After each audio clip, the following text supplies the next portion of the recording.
அதில் நீங்கள் பார்த்தீங்க அப்படின்னா இதெல்லாம் நான் விரிவாக எழுதியிருக்கேன், எப்படி அவங்க வந்துட்டு பண்ணுவாங்க அப்படின்றதெல்லாம். அழகாக தமிழ்நாட்டில் நாங்கள் என்ன எதிர்பார்த்தோம்னா, விஜய்க்கு கூட 70-80 லட்சம் ஓட்டில் வந்துட்டு பாதியை கட் பண்ணி அதிமுக பாஜக கூட்டணி கொண்டு போடுவாங்க, ஒரு தொகுதியிலையும் பாதி கட் பண்ணி ஸ்ட்ரெங்தன் ஆவாங்க, ஸோ ஒரு ஹங் அசம்பிளி வரும் அப்படின்ற மாதிரி தான் எதிர்பார்க்கும். ஆனால் அவன் என்ன தீர்மானம் பண்ணியிருக்கான்னா, எடப்பாடி ஒரு ஒத்து வரல, ஸோ 2 கடகங்களும் ஒழிக்கிறதுக்கு 3வது ஒரு ஆடு இவனுக்கு தான் நிறைய பில்டப் இருக்குது, கொடுத்துடலான்னு சொல்லிட்டு அடிச்சு விட்டான். அவ்வளோதான். அது அவன் எதிர்பார்த்ததை விட அதிகமாக வந்துருச்சு. புரியுதுங்களா? இதுதான் இப்போ டெல்லிக்கு போயிட்டு வந்த விஜய்க்கும் இது தெரியும்.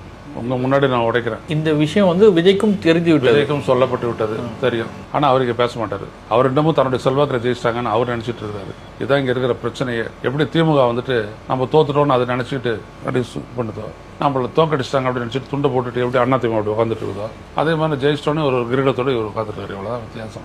இவிஎம் இருக்கிற வரைக்கும் ஒரு நேர்மையான ஒரு தேர்தல் முடிவு, மக்கள் தீர்ப்பு வர முடியாது. அதற்கான கருவியே அது கிடையாது. அந்த கருவியை வச்சு நீங்க என்ன வேணாலும் பண்ணலாம். சிம்பிள் ப்ரோக்ராமிங், 1000 வழிகள் இருக்குது அதுக்கு. இல்லாட்டி எலான் மஸ்க்ல இருந்து எல்லாரும் சொல்லுவாங்களா, அதை பத்தி யோசிச்சு பாருங்க. ஐயா நான் விட்டுருக்கேன்.